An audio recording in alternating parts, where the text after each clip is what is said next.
Assalamualaikum warahmatullahi wabarakatuh. Bertemu kembali dengan saya, Heni Wulansari, calon guru penggerak dari Daerah Istimewa Yogyakarta, Angkatan 7.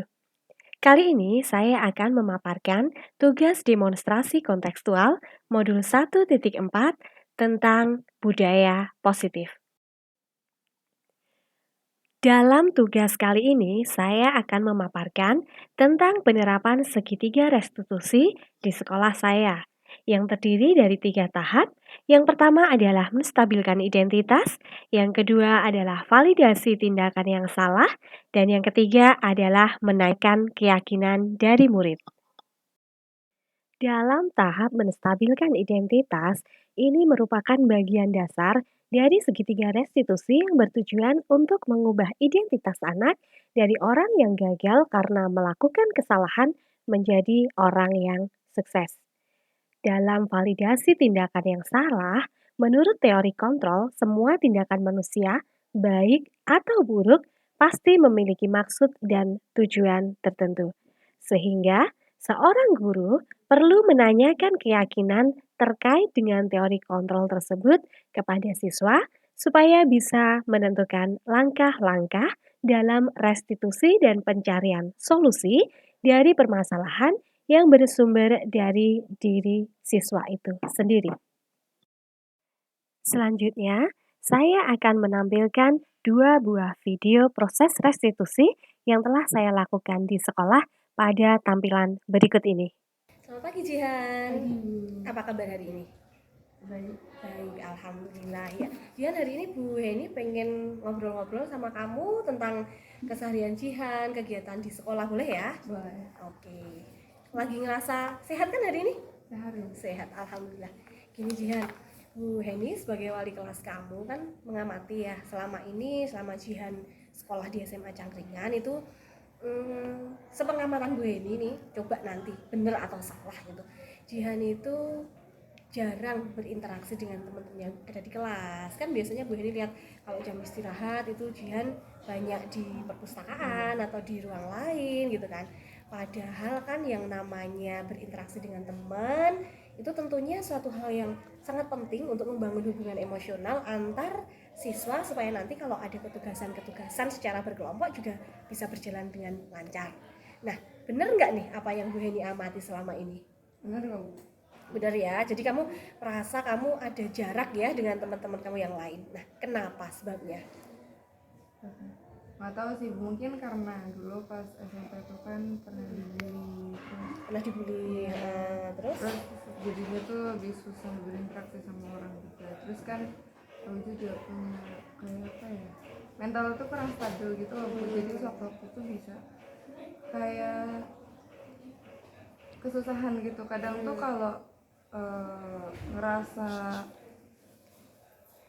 buat ngomong sama orang, tenaga buat ngomong sama orang tuh cepet habis gitu loh. Oh gitu. Terus ada ini ya, ada rasa sungkan, ada rasa takut gitu ya untuk bersama-sama dengan temennya gitu.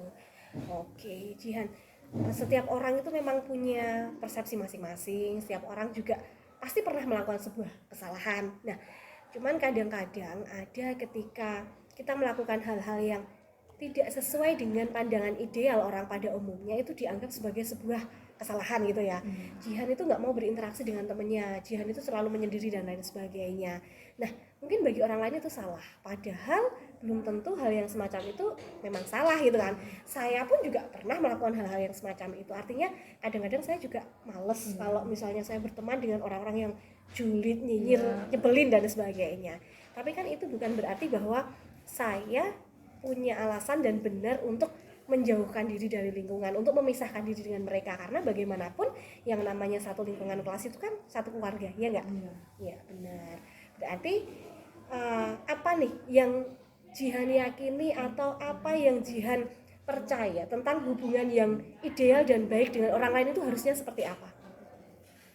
Ya harusnya kayak misalnya kayak komunikasinya harus ada yang mungkin kalau orang-orang ngeliat tuh saya tuh judes gitu loh Bu. Padahal sebenarnya saya tuh ya emang kayak gini gitu, emang sebenarnya nggak judes. Kalau dia udah ngobrol saya tetap nyamatin kayak gitu. Kamu merasa nggak bahwa oh idealnya itu kalau hubungan antar sesama teman itu harus harmonis, Iya, kita harus harmonis. interaktif, harus sering-sering Komunikasinya untuk juga harus komunikasi juga baik. lancar gitu ya. Jadi Jihan percaya ya kayak gitu ya. Nah, terus ini Bu Heni pengen membantu dan sekaligus Jihan mencari solusi sendiri. Kamu pengen nggak punya hubungan yang harmonis dengan teman-teman kamu yang lain? Pengen sih. Pengen. Menurutmu kira-kira apa yang bisa kamu lakukan untuk mewujudkan keinginan kamu itu? Paling yang pengen ego sendiri sih, maksudnya coba ngelawan rasa takut yang pernah dialamin dulu, terus nyoba nyoba bisa lebih berbaur sama temen yang lain. Oke, mau mulai mencoba ya, mencoba untuk beradaptasi ya. Oke, nanti sebagai wali kelas saya pasti akan membantu kamu untuk bisa nanti beradaptasi dengan teman-teman yang lain secara normal. Supaya apa? Supaya nanti sampai di kelas 12 juga kamu nggak ada kendala dalam kegiatan pembelajaran di sekolah. Kamu punya hubungan yang baik dengan teman-teman kamu, kemudian ketugasan-ketugasan kamu juga lancar, tidak ada kendala di lingkungan sekolah. Gitu ya. Jadi nanti Bu Heni minta, ini komitmen kita bersama bahwa kita akan berusaha membuat Jihan bisa berbaur dengan baik dengan teman-temannya yang ada di kelas. Selain dari Bu Heni yang mensupport, Jihan juga harus berusaha. Oke? Oke, baik, gitu aja. Terima kasih. Bisa kembali ke kelas. Selamat siang. Ya. Setelah diskusi tadi, saya menyadari bahwa hal yang saya lakukan itu salah, meskipun saya merasa nyaman melakukannya. Ke depannya saya mungkin akan lebih berbaur dengan teman-teman untuk memperbaiki komunikasi dan hubungan keharmonisan. Kali selamat pagi. Selamat pagi, Bu. Kamu kelihatan masih ngantuk, baru bangun tidur ya? Iya, tadi kesiangan kamu. Tadi kesiangan. Oke, Gali. Hari ini Bu Heni pengen ngobrol-ngobrol sama kamu, bisa ya? Bisa. Sehat kan? Alhamdulillah. Alhamdulillah sehat. Gali, ini kan sudah mau menerima raport ya. Nah, ini Bu Heni itu barusan tadi menerima data dari BK kalau selama semester ini itu Gali sempat 4 kali tidak masuk tanpa keterangan. Bu Heni mau tanya dulu, konfirmasi dulu, bener nggak data dari BK ini? Benar. Bener ya. Bener.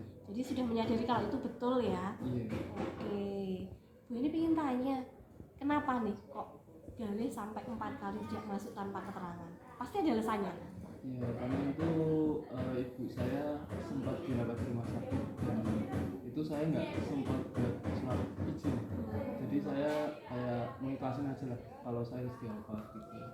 Padahal kan kamu bisa menghubungi pada saya lewat WA terlebih dahulu kalau memang kondisinya seperti itu. Yang penting kan ada komunikasi dua arah antara kita. Jadi saya sebagai wali kelas juga tahu keadaan kamu seperti apa dan saya juga bisa menginformasikan ke sekolah, oh ternyata Gali ini tidak berangkat itu bukan karena dia malas, bukan karena dia bolos, tapi karena ada hal yang memang tidak bisa ditinggalkan dan terpaksa harus izin gitu kan. Iya. Iya. Oke Gali, setiap orang itu pasti pernah melakukan sebuah kesalahan. Kamu merasa nggak bahwa kamu tidak berangkat tanpa konfirmasi meskipun itu adalah untuk kepentingan yang betul-betul urgent, itu adalah suatu kesalahan? Ya itu ya kesalahan sih, Bu, karena saya juga nggak menghargai orang tua saya gitu. Berusaha sebaik mungkin kalau ada reply saya tapi saya malah apa gitu. Saya ngerasa bersalah banget. Merasa bersalah ya sama orang tua kamu ya? Iya. Oke, baik. Nggak apa-apa. Selama kamu masih memiliki rasa bersalah itu, berarti kamu masih punya kesadaran intrinsik untuk mau berubah gitu kan? Iya. Ya, boleh. Sebelum kita ke hal yang selanjutnya, saya pengen tanya dulu.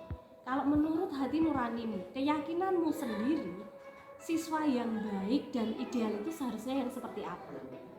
Siswa yang ideal itu mungkin kalau misal ada kepentingan ataupun tidak bisa berangkat istilahnya, itu sebisa mungkin harus izin. Harus izin ya, memberikan informasi ya. Iya, nggak kayak saya gini. Iya.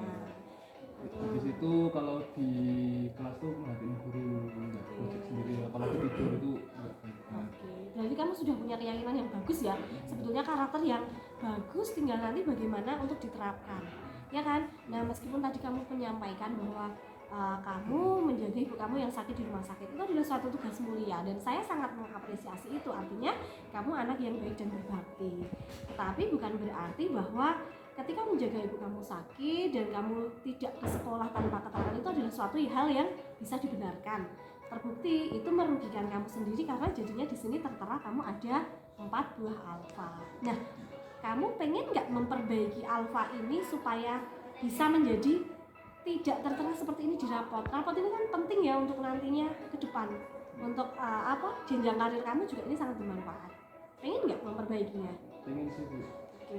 Kira-kira kamu punya pemikiran apa? Solusi apa yang bisa kamu lakukan untuk memperbaiki ini? Untuk memperbaiki alfanya ya Bu.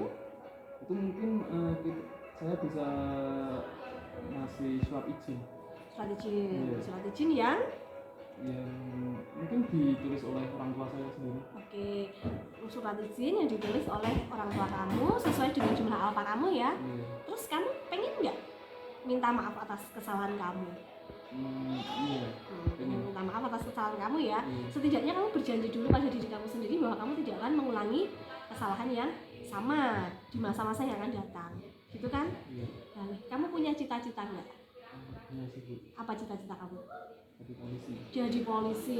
Jadi polisi itu perlu kedisiplinan yang bagus. Berarti kalau sampai dengan 4 alfa ini tercantum di raport kamu, wah, bisa terancam cita-cita kamu nanti, bisa tidak terrealisasi hanya karena sebuah kesalahan yang pernah dilakukan. Nah, untuk itu saya juga sangat support cita-cita kamu, cita-cita yang bagus, cita-cita yang mulia. Jadi nanti silahkan untuk alfa ini kamu bisa perbaiki, nanti diskusikan dengan guru BK, dicari bagaimana solusinya supaya nanti bisa terselesaikan dengan baik. Gitu ya kali ya? Iya Bu. Oke, pokoknya semangat untuk sekolahnya, jangan sampai mengulangi kesalahan yang sama. Iya. Siap ya? Siap. Oke, terima kasih Gale, kamu bisa kembali ke kelas mengikuti pembelajaran lagi. Ya, selamat siang. Iya. Ya. Diskusi saya dengan Brani tadi, saya menyadari bahwa apa yang saya lakukan itu adalah hal yang salah dan saya tidak akan mengulanginya lagi pada masa selanjutnya, karena ya itu adalah kesalahan saya dan saya harus bertanggung jawab dengan apa yang saya lakukan. Itu aja. Demikian presentasi tugas yang dapat saya paparkan. Terima kasih. Salam Guru Penggerak Angkatan 7, Guru Bergerak Indonesia Maju.